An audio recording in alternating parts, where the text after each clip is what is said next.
Voici les échantillons d'un savon liquide, produit de l'ingéniosité de jeunes étudiants chimistes de l'association Synergie Bamoun 2000. Il s'agit là du résultat d'une nouvelle philosophie, celle de cet esprit créatif là même, qui s'engage dans la création des richesses qui d'ailleurs est l'un des sous-thèmes de cette conférence durant laquelle il a été question pour les panélistes de plancher sur les entraves liées à la création des PME. Bon, les entraves au financement, comme vous avez dit, portent sur ce que les banques aiment appeler les garanties.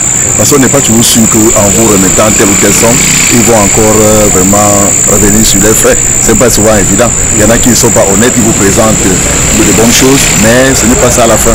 Et ça, bon, c'est tout pose des entraves au financement. Il ressort également des différents exposés que le tissu économique camerounais est constitué de 90% des petites et moyennes entreprises qui sont généralement financées par les banques ou les microfinances. Mais pour ces jeunes, pour y arriver, il a fallu tirer de sa réserve. Pour le moment, c'est les fonds propres. Nous sommes au début et vous savez, au Cameroun, on ne finance pas, les banques ne financent pas le début d'activité. Donc nous sommes obligés de nous battre nous-mêmes et puis quand ça va prendre effectivement corps, on pourra solliciter des financements pour produire en même quantité, satisfaire le marché qui est si important. Au-delà de cet aspect, parlons communication. Ça n'a pas été facile, certes.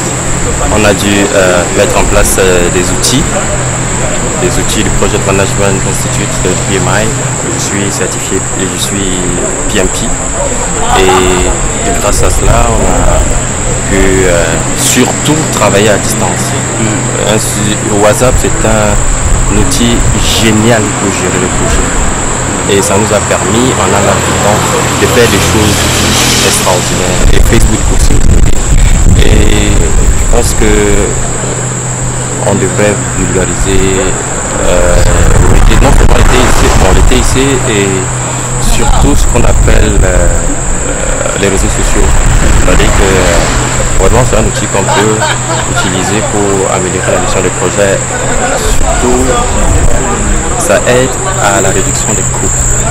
Dans leur esprit créatif, on pourrait dire que cette petite communauté constitue plutôt une locomotive. Le début est toujours difficile, mais pour un début, il faut dire que ça a été un coup de maître. Les limites par rapport à l'organisation ne sont pas grandes. Sinon, plutôt un souhait.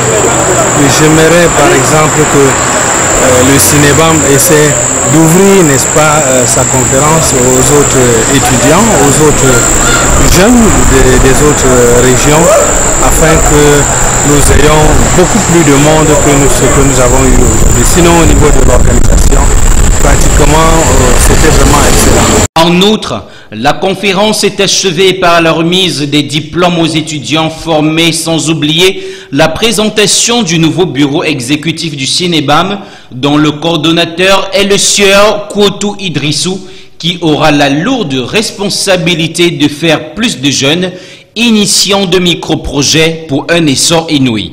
Comme pour dire, l'union fait la force, pour reprendre ce vieux célèbre proverbe du XVIIIe siècle.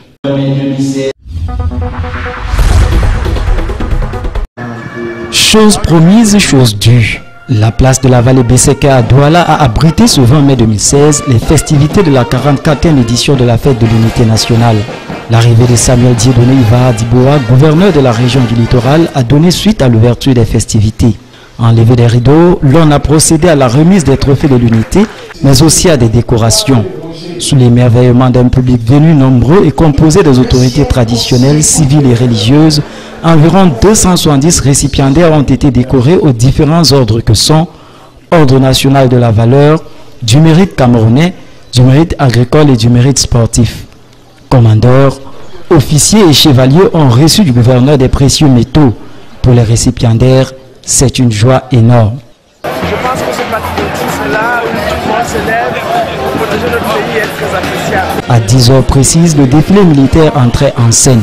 La gendarmerie nationale était la figure de proue des dizaines de carrés des troupes à pied de l'armée de terre avec toutes ses composantes. Pas acéré et réglé à 15 km/h, poitrine bombée et tête haute, le passage du bataillon d'intervention rapide était un véritable pôle d'attraction. Des troupes motorisées des armées marines et de l'administration pénitentiaire ont passé le témoin à la parade civile. Éducation de base, lycées, centres de formation, universités et grandes écoles ont signé de leur présence à ces rendez-vous d'unité nationale et c'était le cas des partis politiques représentés au Parlement.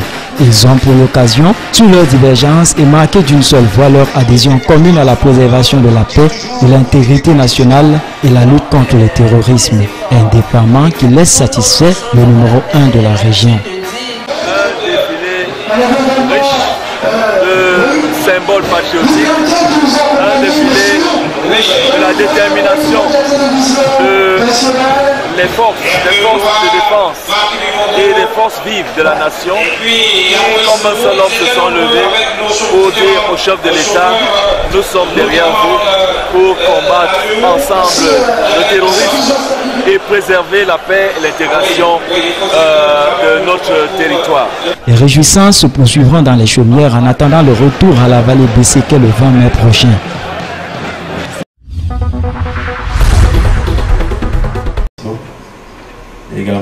Il s'agirait ici de renforcer la plateforme d'échange entre les petites et moyennes entreprises camerounaises et belges grâce à la signature des conventions entre les hommes d'affaires des deux pays. La mission économique camerounaise en Belgique, initiée par une organisation non gouvernementale, le Comité de développement du Cameroun, est un retour d'ascenseur des hommes d'affaires belges en visite au Cameroun en février dernier. À un moment où s'est tenue au Cameroun la conférence internationale de l'investissement, pour Victor Kameni, cette initiative vient à point nommé. Cette presse maintenant permet maintenant d'expliquer l'enjeu de la mission économique camerounaise. Et peut même dire la première mission économique camerounaise en Belgique. Et cette mission économique camerounaise maintenant permet maintenant d'ouvrir les entreprises camerounaises à l'international, de créer maintenant des partenariats inter-entreprises et également chercher également des partenaires financiers pour ceux qui sont des entrepreneurs ici qui cherchent des financements pour les entreprises. Cette mission économique camerounaise en Belgique qui entre dans le cadre de coopération Nord-Sud ne saurait avoir un plein succès sans la prise en compte de certaines valeurs morales parmi lesquelles le combat contre l'égoïsme, la haine, le tribalisme, la corruption qui n'est pas aussi à négliger. Grâce à ces facteurs, il serait plus facile de promouvoir la culture camerounaise, l'interculturalité et l'orientation des investisseurs étrangers vers le Cameroun. Au-delà de la promotion et du financement des projets, le Comité de développement du Cameroun, grâce au soutien de plusieurs ministères, étend son champ d'action dans le soutien des populations rurales défavorisées ainsi que le combat contre l'immigration clandestine. La mondialisation maintenant, c'est la liberté de frontières. Et en même temps également, le Cameroun a signé le contrat de l'APE. Ce qui signifie que les Européens doivent vendre leurs produits ici. Nous avons des ressources ici. Et en même temps maintenant, nous cherchons des partenaires pour développer nos ressources. Il y a l'agriculture, il y a de l'élevage. On ne peut plus cultiver encore aujourd'hui à la houe. Donc c'est pour ça maintenant, voyager maintenant chez des partenaires techniques pour pouvoir cultiver industriellement, c'est très important. En outre, le Comité de développement du Cameroun annonce la deuxième édition du Forum Cameroun émergent qui aura lieu au Palais des Congrès de Yaoundé du 19 au 22 juillet 2016 sous le thème « Quelle stratégie pour la performance du passage à l'agriculture de seconde génération ?» Il sera question pour les participants d'échanger sur les moyens de canaliser les importantes contributions du Cameroun en termes de ressources financières, du savoir-faire, du transfert de la technologie et surtout de l'automatisation des agriculteurs locaux afin de relancer la productivité et la compétitivité agricole.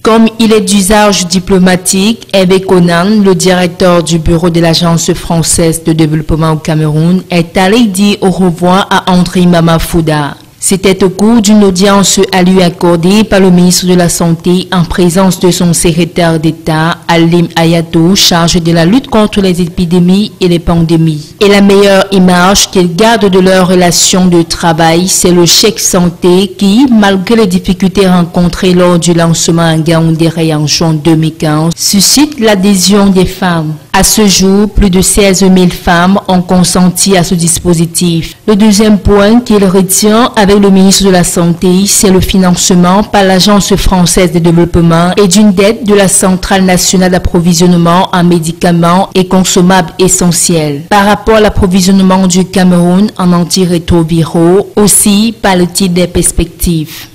Lorsque nous avons lancé une aide budgétaire, mis en place une aide budgétaire en 2014, eh bien le secteur de la santé était le secteur privilégié. Et il était le secteur privilégié parce que nous avons, là encore, bâti des dossiers crédibles qui permettaient de réduire, de financer une dette que la CNAME pouvait avoir vis-à-vis de fournisseurs, donc lui permettre de retrouver une crédibilité auprès des fournisseurs internationaux. Nous avons contribué fortement auprès du ministère à financer des quantités importantes d'ARV qui manquaient, de manière à ce que la politique ambitieuse et volontariste du gouvernement et du ministère de la Santé pour lutter contre le sida et faire en sorte que les personnes atteintes du sida puissent être soignées soit réellement efficace et mise en place sur le terrain. Donc c'est Le directeur sortant de l'Agence française de développement au Cameroun était accompagné de son successeur Christian Yokar qui vient à Addis Abeba en Éthiopie.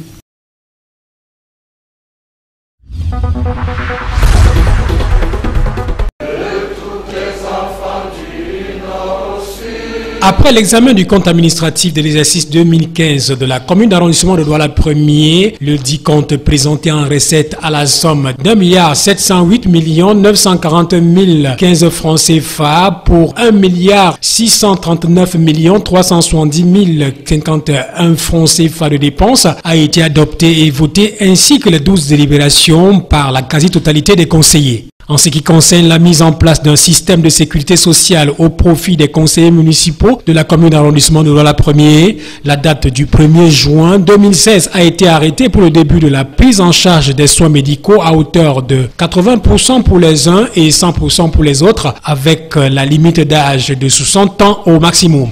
Dans son allocution de circonstance, le premier adjoint préfectoral représentant la tutelle s'est dit satisfait de la qualité des travaux en commission et ne manquera pas dans la foulée de saluer la mise en place d'une sécurité santé pour les conseillers municipaux. Permettez-moi de vous féliciter pour la qualité des travaux en commission et le climat particulièrement cordial et chaleureux dans lequel les dits travaux viennent de se dérouler en plénière. Le compte administratif de l'exercice 2015 que vous venez d'adopter est la concrétisation d'un planning préétabli sur la base de votre budget. Pour ce qui est de la présentation du système de la mise en place d'une sécurité sociale au profit des conseillers municipaux, cela témoigne, monsieur le maire, de l'intérêt que vous portez à l'état de santé des membres de votre conseil. Il est à noter qu'après l'arrêt des travaux de construction de l'hôtel de ville de la commune, le redémarrage est prévu pour juin 2016 avec une nouvelle entreprise, le contrat du précédent entrepreneur ayant été rompu pour cause de lenteur dans l'exécution des travaux.